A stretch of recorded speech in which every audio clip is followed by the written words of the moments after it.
ہو گئے ہیں وہ بورڈ کے قریب آ جائے. استقبال رمضان کے حوالے سے آج بڑا اہم پروگرام ہے اور ایک آیت کا ترجمہ سب سمجھایا جائے گا. اس لیے آپ سب سے میری درخواست ہے کہ آپ اس پروگرام کو اٹینڈ کریں تاکہ پورے مہینہ آپ کو قرآن سے تعلق جوڑنے میں آسانی ہو. تو تلاوت کے لیے میں امام صاحب سے خاص طور پر دعا کرنے تلاوت آواز کی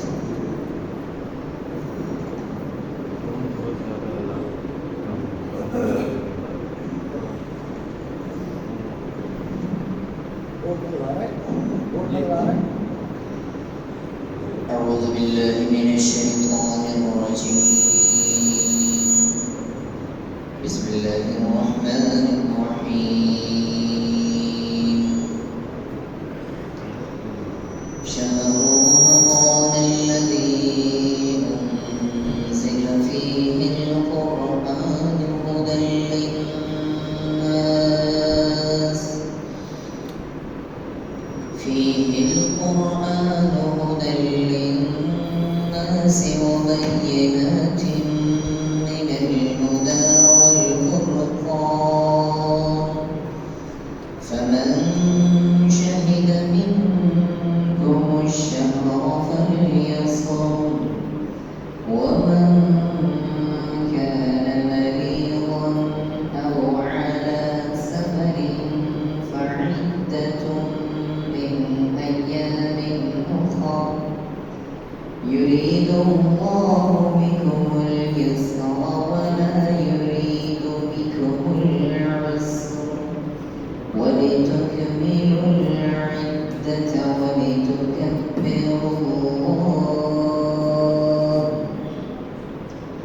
ولتكبروا الله على ما هداكم ولعلكم تشكرون. صدق الله العظيم.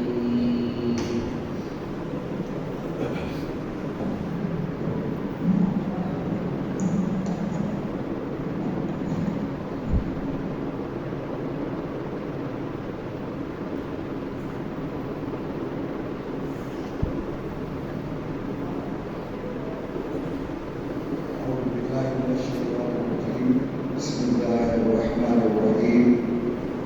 رب اشرح لي صدري ويسر لي امري واحلل عقدة من لساني يفقهوا قولي. السلام عليكم ورحمة الله وبركاته. سب سے پہلے اپنے رب کا شکر کہ اس نے مجھے اور آپ کو باجماعت نماز ادا کرنے کی توفیق عطا فرمائی اور پھر نماز باجماعت ادا کرنے کے بعد زندگی میں پہلی بار اللہ تبارک و تعالیٰ نے مجھے اور آپ کو اپنے کلام کی ایک آیت بورڈ پر مل کر کے سمجھنے کے لیے غور و فکر کرنے کے لیے ایک دوسرے کی اصلاح کرنے کے لیے اور اپنا یاد کیا وہ سبق دہرانے کے لیے بیٹھنے کی توفیق عطا فرمائے. یہ ہماری زندگی کا بڑا قیمتی لمحہ ہے. اس سے بڑا قیمتی لمحہ میرا اور آپ کا ہو ہی نہیں سکتا کہ ہم قرآن کے سامنے بیٹھے ہیں, ہم قرآن کو پڑھ رہے ہیں اور جس مہینے میں یہ قرآن نازل ہوا ہے اور وہ مہینہ اس لیے بابرکت ہو گیا, اس میں وہ رات کو جو پذیرائی ملی ہے کہ ہزار مہینوں سے وہ افضل رات ہے, اس کی ایک وجہ یہ ہے کہ اس کی بابرکت ہونے کی وجہ اور ہزار مہینوں پر فضیلت حاصل کرنے کی وجہ قرآن مجید ذریعہ. تو آئیے دیکھتے ہیں ترجمے کو. اور سورۃ بقرہ کی 286 آیات میں سے ہم ایک آیت لے رہے ہیں اور اس ایک آیت کا نمبر ہے 185. تو میں کوشش کروں گا کہ ترجمے کی حد تک جائیں تاکہ وقت کے مطابق پروگرام کو ہم پورا کر سکیں. تو میں نے ٹائم لکھ لیا ہے کہ اس ٹائم سے ہم شروع کر رہے ہیں. تو شہر سے ہم آ جاتے ہیں. شہر کہتے ہیں مہینے میں. مہینہ ہے کون سا؟ رمضان. الذی وہ جو انزل کیا ترجمہ ہوگا؟ نازل کیا گیا ہے. شاباش. اور اگر انزل ہوتا تو کیا ہوتا؟ نازل کیا، اس نے نازل کیا. لیکن یہ پیش کے ساتھ ہے، جب پیش آ جاتا ہے تو یہ پیش سے وائس میں تبدیل کرتا ہے. اس لیے انزل نازل کیا گیا ہے. فی اس مہینے میں، اس میں، یہ قرآن مجید میں بھی سورہ بقرہ کے شروع میں ذالک الکتاب لا ریب فیہ، یہ وہ فی ہے. کیا نازل کیا؟ القرآن، یہ قرآن.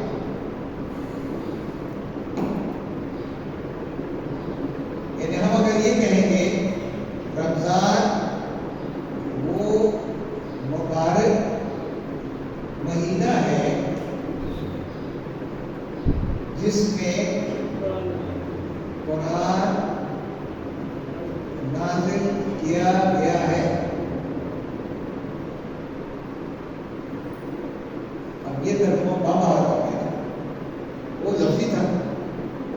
ہدن کس لیے نازل ہوا؟ اب اللہ تعالیٰ بیان کرے گا. ہدن ہدایت ہے، رہنما ہے، گائیڈ بک ہے. ہدایت لبنا سے الا ارادہ ہے، ال اس میں ارادہ ہے اور ناس اس میں ارادہ ہے. لے کے معنی لیے یعنی کے لیے، اور ال کے معنی تمام، اور ناس کے معنی انسان، یعنی تمام انسانوں کے لیے کیا ہے؟ سرچشمہ ہدایت ہے. آگے ہم دیکھتا ہے دیکھو کہ اس کی ہدایات کیسی ہے. مبینات اور واضح ہے، مدلل ہے، مفصل ہے. من الہدی تمام تر ہدایات، تمام تر ہدایات. یہ ہدایت ہے، یہ جمع ہے کس کی؟ ہدن کی جمع. ہدن کے معنی ایک ہدایت ہے، لیکن الہدی کے معنی ہدایات. اس میں جتنی بھی ہدایات، جتنے احکامات ہیں وہ بالکل کیا ہے؟ مبین ہے. والفرقان، اور یہ حق و باطل کے درمیان کرتا ہے کیا؟ اور فرق کرنے والا.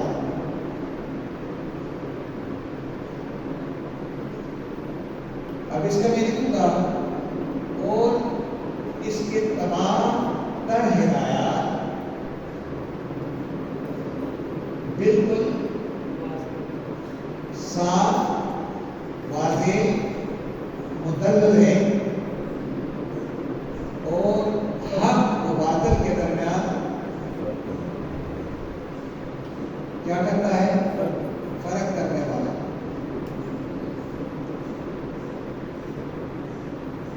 اچھا اب آگے فا کے معنی پس، اور من کے معنی انگریزی میں نے بتایا تھا کہ یہ مین سے، مین کسی سے.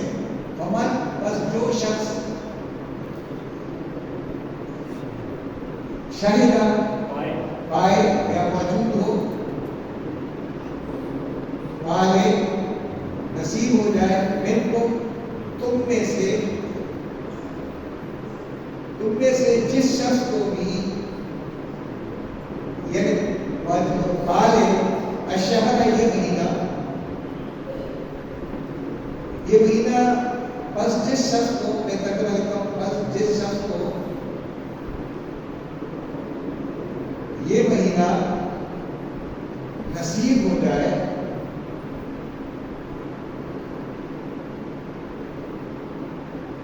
فل یصوم. فا کے معنی کیا ہوگا؟ پھر. اب لام کے معنی لازم ہے، یا کے معنی یہ شخص، یہ یا ہے، اس کے معنی یہ شخص. اور سن کے معنی روزہ رکھ لے، اور ہو کے معنی اس کا. آپ نے دیکھ لیا کہ فل یصوم ایک لفظ نہیں ہے، وہی کل جتنے بھی لوگ پھر اس کے عدد لمانا ہے. اب میں آپ کو در سے قرآن دینے شروع کر دوں گا تو قرآن کیسے سمجھ میں آئے گا؟ میں تو حیران ہوگا کہ وہ درس بولتا جائے گا پھر کہانی لگاتا جائے گا. ادھر کوئی ایسی کہانی نہیں ہے. ٹھیک ہے, لفظ ہر ایک لفظ کو کلیئر کیا جا رہا ہے. ومن کانا, اور جو شخص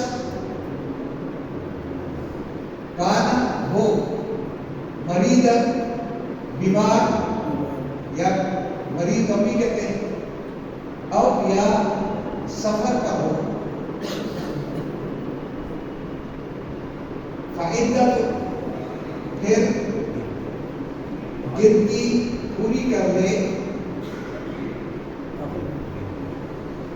من ایام, من ایام, من رجل, من ذکر, اس کے معنی ہوتا ہے کوئی ایک جو دن آپ کو پسند ہو.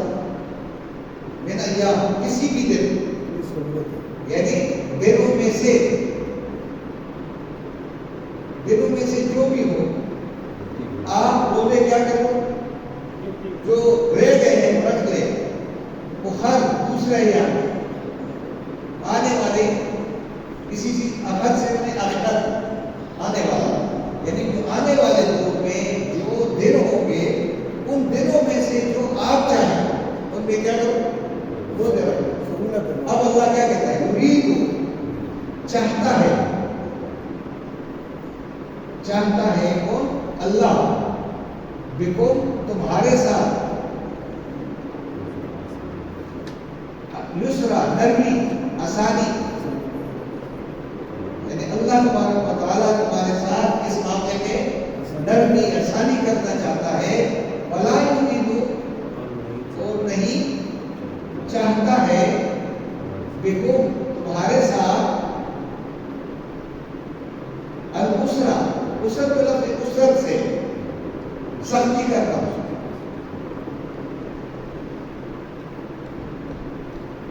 اب اس کا مقصد کیا تھا اس بولے کا, اور لے کے معنی تاکہ, تو تاکہ معنی تو, اور کمل آ کے معنی مکمل کر لو, اور واو الف کے معنی سب مل کر کے, سب مسلمان جب اس کو مکمل کر دے, الانتہا, اس گنتی کو,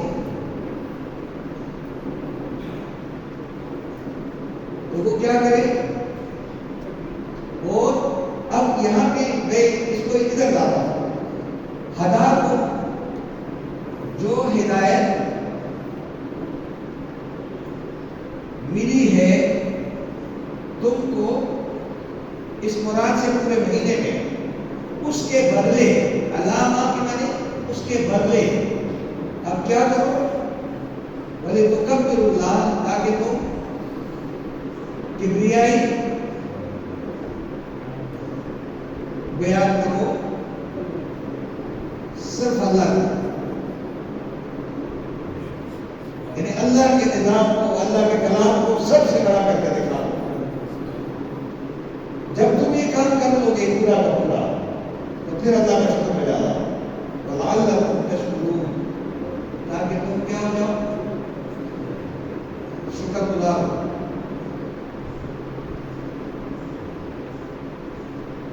یہ ترجمہ تلفظی. اب آتے ہیں ترجمے کی طرف, جو ہم سمجھیں گے کہ کیا ہے.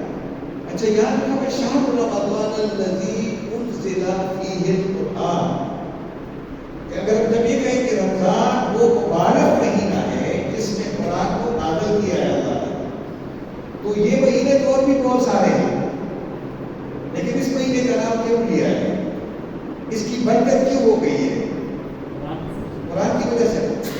تو جس مہینے میں یہ قرآن نازل ہوا, پھر اس کے اندر ایک رات ہے, ایک لمحہ ہے, جس لمحے یہ قرآن نازل ہوا تھا اس کو کہتے ہیں لیلۃ القدر. اور اللہ فرماتے ہیں کہ انا انزلناہ فی لیلۃ القدر, کہ ہم نے اپنے کلام کو لیلۃ القدر میں نازل کیا. وما ادراک ما لیلۃ القدر, اور تمہیں کیا معلوم لیلۃ القدر ہے کیا. لیلۃ القدر خیر من الف شہر, یہ جو رات ہے یہ 1000 مہینوں سے, یہ کیسی, کیا بات, کیا بات, اب یہ یہاں سوال ہوتا ہے کہ 1000 مہینوں سے افضل ہو گئے. یہ اس لیے کہ جس رات کو، جس لمحے کو، جس آدمی نے بھی اپنا تعلق اس قرآن کے ساتھ جوڑا تو اس کی زندگی میں قدر و قیمت آ جائے اور وہ اتنا زیادہ جو اس نے زندگی گزاری ہے اس کی پوری زندگی ایک طرف اور رات کا ایک لمحہ جس نے قرآن کے ساتھ تعلق جوڑا وہ ایک طرف ہے، کیونکہ اس نے اللہ کے ساتھ تعلق جوڑنے کے نتیجے میں رب سے یہ وعدہ کر لیا ہے کہ اب میں زندگی بھر اپنا ایک ایک لمحہ اس قرآن کے ساتھ گزاروں گا. تو اگر مہینے کو برکت ملی ہے قرآن کے ذریعے اور رات کو قدر و قیمت ملی ہے تو قرآن کے ذریعے، تو جو شخص اللہ سے وعدہ کرے کہ میں اعتکاف میں بیٹھا ہوں اور میں اب اللہ تمہارے ساتھ تعلق جوڑتا ہوں، تیرے کلام کے ساتھ جو زندگی میں اسی کے ساتھ میں پوری زندگی لگاؤں گا، جو کہ زمین کے اوپر تیرا نمائندہ ہے، اس کو سمجھوں گا اور اس کے مطابق عمل کر کے دکھاؤں گا، تو گویا وہ بھی بابرکت ہو گیا یا نہیں ہوا؟ وہ 1000 مہینوں سے وہ بھی افضل ہو گیا، کیونکہ اس کے دل میں کیا اتر گیا؟ قرآن اتر گیا. اس لیے نبی اکرم صلی اللہ علیہ وسلم سے پہلے جو زندگی تھی لوگوں کی وہ اجیرت تھی، لیکن جب یہ قرآن دل میں اتر گیا تو اللہ نبی کو فرماتے ہیں کہ جب ان کے اندر یہ قرآن اتر گیا صحابہ کرام میں، تو ان کے اندر محبت، الفت، اخوت پیدا ہو گئی. اے نبی لو انفقت ما فی الارض جميعا، اگر آپ دنیا بھر کے سارے خزانے ان کے اوپر خرچ بھی کر دیں، ما الفت بین قلوبہم، تو آپ ان صحابہ کے دلوں میں الفت، محبت پیدا نہیں کر سکتے تھے. ولیکن اللہ الف بین قلوبہم، اللہ نے اپنے کلام کے ذریعے سے ان کے دلوں میں کیا کر دیا؟ تو آج امت مسلمہ میں جوڑ پیدا کرنے کا، الفت پیدا کرنے کا، اخوت کا ذریعہ کون سی چیز ہے؟ آپ بتائیں کیا ہے؟ یونس صاحب کیا ہوگا؟ کون سی چیز ہو سکتی ہے؟ وہ میں آپ سے سوال کرتا پڑھے لکھے لوگ ہیں، میں کہتا ہوں اللہ کہہ رہا ہے کہ اے نبی اگر آپ دنیا بھر کے سارے خزانے، یہ جو صحابہ کرام کے اندر ایثار ہے، اخوت ہے، الفت ہے، یہ جو آپ کو نظر آ رہا ہے، یہ جڑے ہوئے آپ کے اوپر جان قربان کرنے کی تیار ہے، تو ان کے اندر جو قوت، محبت، الفت پیدا ہو گئی ہے، اگر آپ دنیا کے سارے خزانے لٹا دیتے آپ یہ محبت، الفت پیدا نہیں کر سکتے تھے. ولیکن اللہ نے اپنے کلام کے ذریعے ان کے دلوں میں الفت پیدا کر دی ہے. تو آج امت مسلمہ میں کون سے ذریعہ ہو گئے؟ میں آپ سے پوچھتا ہوں کہ محبت، الفت جوڑنے کا طریقہ، آپس میں تعلق استوار کرنے کا طریقہ کیا ہونا چاہیے؟ قرآن کے قریب آنا چاہیے نا، قرآن سے جڑنا چاہیے نا. تو اب یہ موقع مل گیا، یہ مہینہ آپ کو قرآن کا ملے گا اور لوگ قرآن ختم کریں گے. آپ ختم نہ کریں، آپ سمجھنے کی کوشش کریں، قرآن کو سمجھ کر کے پڑھا کریں. یہ ختم کو دل سے نکال دیں، اور ہم ختم کرنے والے سارے پیچھے اللہ ثواب دیتا ہے، کیونکہ اللہ کے گھر میں آئے ہیں تو اللہ تو مہمان نوازی کرے گا. لیکن اصل مقصد کیا تھا کہ اس پیغام کو سنا جائے، امام صاحب سے سننے کے بعد اس پہ غور کیا جائے کہ میرے اور آپ کے دل میں کیا تبدیلی آتی ہے. اب اللہ تبارک و تعالیٰ فرماتے ہیں کہ ہدی للناس، یہ کیا ہے؟ پوری انسانیت کے لیے کیا ہے؟ یعنی انسانیت کو رہنمائی کہاں سے ملے گی؟ اب جب وہ ہدایت کے اوپر جائے گا تو اللہ تبارک و تعالیٰ قرآن مجید میں فرماتا ہے فمن تبع ہدایا، جس نے میری ہدایت کی پیروی کی، فلا خوف علیہم ولا هم یحزنون، تو ان کے اندر سے میں کیا دور کر دوں گا؟ خوف و رنج دور کر دوں گا. جس ملک میں خوف اور رنج کے بادل زیادہ ہو تو سمجھ جاؤ کہ وہاں قرآن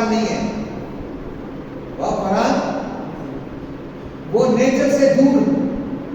جس ملک کے اندر خوف اور خطرہ، غم اور رنج کم ہے، سمجھ جاؤ کہ وہ قرآن سے قریب تر ہے.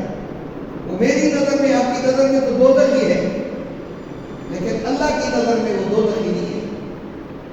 اللہ کی نظر میں دوزخی تو وہ ہے جو منافق ہے، جن کے پاس قرآن موجود ہے اور اس قرآن کے مطابق چل ہی نہیں رہے، بات ہی نہیں کر رہے، ایک دوسرے سے ملتے نہیں قرآن کے. تو اللہ تبارک و تعالیٰ پر من تبع ہدایا، یہ ہدی للناس. تو اس کا ایک مقصد یہ ہوا کہ آپ کا منشور کیا ہو گیا؟ آپ کا منشور کون سا ہو گیا؟ میرا اور آپ کا منشور کون سا ہے؟ قرآن ہے نا. تو آپ کو منشور بنانے کی ضرورت کیوں پیش آ رہی ہے؟ یا تو پھر آپ قرآن سے آگے ہو گئے. اگر منشور آپ کا قرآن ہے، کیٹلاگ آپ کا قرآن ہے، گائیڈ بک قرآن ہے، تو معاملات کی دنیا جو ہے ہم کس کے مطابق کریں گے؟ تو یہ تب کر سکیں گے جب ہم قرآن کو سمجھیں گے. آگے فرماتا ہے وَبَيِّنَاتٍ مِّنَ الْهُدَىٰ، اس کی تمام تر ہدایات بالکل کلیئر ہے، واضح ہے، مدلل ہے، اور مولانا نے کہا ہے کہ واضح تعلیمات کے ساتھ. اور جس بھی مفسر کی کتاب کو پڑھے آپ ضرور پڑھا کریں، لیکن اپنی عقل کو بھی استعمال کریں. یہ نہیں ہے کہ وہ مولانا نے تفسیر لکھی ہے فلاں نے تو حرف آخر ہے. کوئی شخص بھی حرف آخر نہیں ہے. غلطی آپ سے بھی ہوگی، مفسر سے بھی ہوتی ہے، مجھ سے بھی ہوگی، لیکن کوئی بھی شخص جو قرآن بیان کرے گا وہ اپنے لیے دوزخ نہیں بنائے گا. کوئی دوزخ نہیں بنائے گا. وہ اس کی اپنی عقل ہوگی، فکر ہوگی، جس عقل سے، جس فکر کے ساتھ نے کام کیا ہے. تو یہ جو بینات ہے یہ قرآن مجید میں 523 مرتبہ آیا ہے. اور جتنے بھی انبیاء کرام آئے ہیں انہوں نے یہی پیغام دیا تھا وَمَا عَلَيْنَا إِلَّا الْبَلَاغُ الْمُبِينُ، کہ ہمارے ذمہ اور کوئی کام ہے ہی نہیں سوائے اس کے کہ لوگوں کے دلوں تک اللہ کا صاف صاف پیغام پہنچانا. تو آپ کی ذمہ داری کیا ہے؟ جب تک لوگوں کے دلوں میں قرآن نہیں اتارو گے، قرآن کی فکر سے ان کو ہمایت نہیں کرو گے، آپ انقلاب لا نہیں سکتے ہو. کس لیے انقلاب لا رہے ہیں؟ جب میرے دل کی نالیاں بند ہو تو میں کیا کروں گا؟ اور اللہ تبارک و تعالیٰ فرماتے ہیں الا بذکر اللہ تطمئن القلوب، تمہاری دل کی نالیاں صاف ہو سکتی ہیں اس قرآن کے ذریعے. اس قرآن کو ہم نے اندر داخل ہونے نہیں دیا. پورا مہینہ گزرا گیا، اس قرآن کا کوئی اسٹڈی سرکل نہیں ہوگا، کوئی بحث مباحثہ نہیں ہوگا، کوئی نہیں پوچھے گا کہ لفظ کیا ہے، کہ اب تو میں سمجھ گیا والفرقان. اب یہ حق و باطل کے درمیان فتویٰ دینے والا کون ہو گیا؟ اب فتویٰ کون دے گا؟ قرآن دے گا. اور جو قرآن فتویٰ دے دے اس میں کوئی مولوی جا کر کے نہیں کہہ سکتے کہ غلط ہے. لیکن مولوی صاحبان جو بھی ہے ہمارے لیے تو دل سر کے تاج ہے، لیکن غلطی انسان ہے، ان سے تو ہو سکتی ہے. لیکن قرآن سے فتویٰ لگایا ہوا اللہ کا فتویٰ کہیں غلط تو قرآن سمجھیں گے تو فتویٰ ملے گا، نہیں سمجھیں گے نہیں تو فتویٰ کہاں سے ملے گا؟ تو اللہ نے آگے فرمایا فَمَنْ شَهِدَ مِنْكُمُ الشَّهْرَ، اور تم میں سے جس کسی کو یہ مہینہ نصیب ہو جائے، وہ بڑی نصیب والی بات ہے کہ اس مہینے میں اللہ زندگی دے دے. وہ سے پورے سال کے گناہ ہم نے کیے ہیں اللہ سے معافی مانگ لیں. تو اللہ تبارک و تعالیٰ تو قرآن میں کہتا ہے فمن تاب وآمن وعمل صالحا فیبدل اللہ سیئات حسنات، جس نے توبہ کر لی، صالح عمل کے لیے تیار ہو گیا، کر کے دکھا دیا اور اس نے تسلیم کر لیا میں گناہ گار، تو اللہ تعالیٰ ایسے شخص کے ماضی کے سارے گناہوں کو نیکی میں تبدیل کر دے گا. یہ مہینہ ہے آپ کے لیے، اس میں کوئی اپنی طرف سے باتیں نہ ہونی چاہیے. باتیں کس کی ہونی چاہیے؟ مہینہ کس کا ہے؟ قرآن کا مہینہ ہے. اور قرآن کی ایک آیت پر غور و فکر کرو، ایک آیت اپنے بچوں کے ساتھ شیئر کرو. ایسا نہ ہو کہ پورا مہینہ گزر جائے، اور ہم پھر خالی ہاتھ رہ جائیں اور قرآن کی ایک آیت بھی سمجھ میں نہ آئے، تو کیا پورا مہینہ 30 دنوں میں 30 آیات تو آنی چاہیے نا؟ کیا خیال ہے؟ وہ 30 آیت نہ ہوتی، ایک آیت سمجھ میں آ جائے، وہ سارا قرآن سمجھ میں نہ آ جائے، یہ آیت تو سمجھ میں آ جائے، لیکن پورا مہینہ سال گزر جائے گا، ہم دعوت نہیں پیش کر سکتے۔ اللہ تبارک و تعالیٰ فرماتے ہیں کہ جس کو یہ مہینہ مل جائے اس کو چاہیے کہ اس کے تمام روزے رکھ لے۔ اچھا، روزہ دار کو عربی میں روزے کو کہتے ہیں صوم، اسی سے صیام ہے، اسی سے روزہ رکھنے والے کو صائم کہتے ہیں۔ اور صائم عربی زبان میں ایک گھوڑا ہے جس کو جنگ کے لیے تیار کیا جاتا ہے، اس کو پیاسا رکھا جاتا ہے، اس کو دھوپ میں کھڑا کیا جاتا ہے، اس کو دوڑایا جاتا ہے تاکہ وہ کل دشمن کے مقابلے میں کیا کرے، کھڑا رہے۔ اور قرآن مجید نے تو قسمیں کھائی، اللہ شہادت کے طور پر پیش کیا کہ میں شاہد گواہ کے طور پر پیش کرتا ہوں کہ تمہارے پاس جو یہ گھوڑا ہے جس کی تم نے تربیت کی تمہارے ہاتھوں میں نے اس کو تمہارے لیے مسخر کر دیا ہے۔ والعادیات ضبحا فالموریات قدحا فالمغیرات صبحا فوسطن به جمعا۔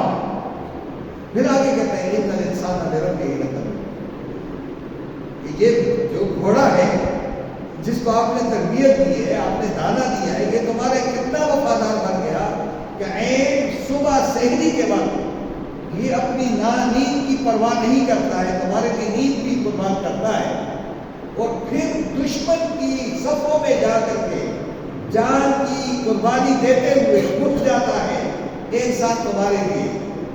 تم نے تو تھوڑا سا کھانا دیا، پیدا کرنے والا تو میں تھا، تمہیں پیدا کرنے والا میں تھا، لیکن وہ جانور تمہارے لیے میں نے اتنا مسخر کر دیا ہے کہ وہ کیا کرتا ہے، تمہارے لیے ہر طرح کی قربانی دینے کو تیار ہے۔ ان الانسان لربہ لکنود، لیکن یہ انسان اپنے رب کا کیا ہے، بڑا ناشکرا ہے۔ یہ اپنے رب کی خاطر برائی کو نہیں چھوڑ سکتا ہے۔ وہ گھوڑا دشمن کی صفوں میں جاتا ہے، ان کا مقابلہ کرتا ہے۔ اب ہم پورا مہینہ حلال چیزوں سے بچیں گے کہ کہیں کھانا نہ کھا لیں، پانی نہ پی لیں، تو یہ صرف پیٹ کا روزہ نہیں ہوتا ہے، یہ آنکھ کا بھی روزہ ہوگا، گالوں کا بھی روزہ ہوگا، زبان کا بھی روزہ ہوگا، دل و دماغ کا بھی روزہ ہوگا، کہ ہر چیز کی صفائی ہو جائے گی۔ تو جب انسان کی پوری طرح ٹریننگ ہو جائے، تربیت ہو جائے، تو پھر 11 مہینے وہ حرام کی طرف کیسے جائے؟ یہ وہ ضرورت ہے، تربیت کا مہینہ ہے، اس میں تربیت ہم حاصل کریں۔ اس لیے میرے بھائیوں، جو آپ یہ پروگرام دیکھ رہے ہیں، یہ غور کر رہے ہیں، تو یہ جو صبح ہے صائم، کہ اب صائم بن جائے، میں بھی صائم بن جاؤں، کہ میں اس گھوڑے کی طرح، جس طرح وہ گھوڑا اپنے مالک کا وفادار ہے اور اس کے کہنے میں سب کچھ کرتا ہے، اپنی نیند بھی چھوڑتا ہے، اپنے آرام کو چھوڑتا ہے، بلکہ اپنی جان کی بازی لگا کر کے، جان کو ہتھیلی پہ رکھ کر کے دشمن کی فوج میں جاتا ہے، بمباری کا، کوئی فائرنگ کا اس کو پرواہ نہیں، کہنا ہے کہ میرے مالک نے حکم دیا ہے، تو میرے رب نے جب حکم دیا ہے کہ شیطان کا اور نفس کا مقابلہ کرو، تو یہ پورا مہینہ مجھے اس کا درد دے رہا ہے کہ میں نفس کے خلاف بغاوت کروں، شیطان کے خلاف کھڑا ہو جاؤں، اور اللہ تبارک و تعالیٰ کے کتاب کے ساتھ میں کیا کروں، تعلق کروں۔ یہ مہینہ ہے اس لیے کہ ہم غریبوں کا خیال کرتے ہیں، ہم کہتے ہیں زکوٰۃ دیں گے 1 سال کے بعد، قرآن میں ایسی کوئی بات نہیں ہے۔ قرآن میں اقیموا الصلاۃ وآتوا الزکاۃ، وہ جتنی تم نماز پڑھ رہے اپنے بھائی کے ساتھ اسی وقت مدد کرو، لیکن چلو اگر آپ نے پورے سال مدد نہیں کی ہے تو چلو سال کے آخر میں اگر آپ نے تھوڑی بہت مدد کر دی تو مدد کرو، اس ہاتھ سے دو اور اس ہاتھ کو پتہ نہ چلے، رونمائی نہ ہو، کسی کا عزت نفس مجروح نہ ہو جائے۔ اور سب سے بڑی زکوٰۃ آپ کی وہاں لگتی ہے جہاں آپ کی بہن کے گھر میں، آپ کے بہنوئی کے گھر میں، آپ کے بھتیجے کے گھر میں فاقے ہو رہے، اور ادھر جا کر آپ غیر کو جا کر دے رہے ہو. آپ کی زکوٰۃ وہاں ہوگی وَآتَ الْمَالَ عَلَىٰ حُبِّهِ ذَوِي الْقُرْبَىٰ وَالْيَتَامَىٰ وَالْمَسَاكِينِ وَابْنِ السَّبِيلِ وَالسَّائِلِينَ وَفِي الرِّقَابِ. کیٹیگری اللہ نے بتا دی قرآن میں. ہم اس قرآن کے مطابق نہیں چل رہے. ہم نے کہا ملتان سے آئی ٹیم آئی ہے کہ اس کو دے دیں گے. نہ ان کو جانتے ہیں نہ پہچانتے ہیں. آپ نے زکوٰۃ ان کو دینی ہے جن کو آپ کیا کر رہے ہو, ان کے گھر سے واقف ہو, ان کے حالات سے واقف ہو. جب پورے ملک میں زکوٰۃ کی تقسیم اس نیت پہ ہو جائے تو پھر عمر فاروق نے کیا فرمایا تھا کہ زکوٰۃ دینے والے تو بہت ہے, زکوٰۃ لینے والے. تو یہ کیا بات ہے؟ اگر آج بھی ملک کے اندر یہ ہو جائے اور پورا ملک اس طرح کرنا شروع کر دے تو پاکستان ایک دنیا کے لیے ایک مثالی ملک بن سکتا ہے یا نہیں بن سکتا؟ اب آئیے دیکھتے ہیں یہاں پہ تھوڑا سا تین خدا للہ سے دنیا کے اندر جتنے ممالک ہیں جن میں خوف اور غم کم ہے وہ کون سا ملک ہے؟ امریکہ. پھر اچھا ایسا بھی ملک ہے جس کے خزانے سے کوئی پیسہ غلط طریقے سے نہیں نکال سکتا ہے, بلکہ اگر کہیں راستے میں کہیں پیسہ مل جائے اور کسی کا گرا ہوا پیسہ مل جائے تو وہ بیت المال میں جمع کرتے ہیں, خزانے میں جمع کرتے ہیں. وہ کون سا ملک؟ جاپان. وہ تو یہ ہے, وہ تو دوزر ہی ہے. اور پاکستان میں جو خزانے سے پیسے لے جا کر لندن لے جانے والے وہ جنت ہی ہو گئے. کیسی بات کرتے ہیں, کیسی بات کرتے ہیں. بات یہ ہونی چاہیے کہ وہ لوگ جن کی گاڑیوں میں ہم جا رہے ہیں, جو ایجادات کی دنیا میں وہ ہم سے کوئی سیکھے نا یار, وہ ہم سے بھی خیرات مانگ لے. ہم نے نہ ان کو خیرات دیے, نہ ان کو پڑھایا ہے, نہ تعلیم دی ہے, اور کہہ رہے ہیں کہ وہ تو توہین رسالت کر رہے ہیں, فلاں کی توہین کر رہے ہیں, قرآن کو جلا دیا, وہ کر دیا. اس پہ تو ہم مر جاتے ہیں, لیکن قرآن سمجھنے کے لیے ہم تیار. تو یہ دگنی پالیسی ہے یا نہیں؟ اس لیے میرے بھائیوں کوشش کریں کہ اس قرآن کے ساتھ جڑے رہیں, اور یہ قرآن آپ کے لیے اور میرے لیے یعنی دنیا اور آخرت کی کامیابی ہے. اس کے مطابق عمل بھی کرنا ہے, اس پیغام کو آگے پہنچانا ہے. میرا خیال ہے کہ آج کے دن اتنا ہی کافی ہے. میرا اتنا پروگرام میں ہم اس کو انشاءاللہ آگے بڑھائیں گے, اور پورا مہینہ کیا خیال ہے آپ کو آئیں گے یا نہیں؟ پروگرام ہونا چاہیے.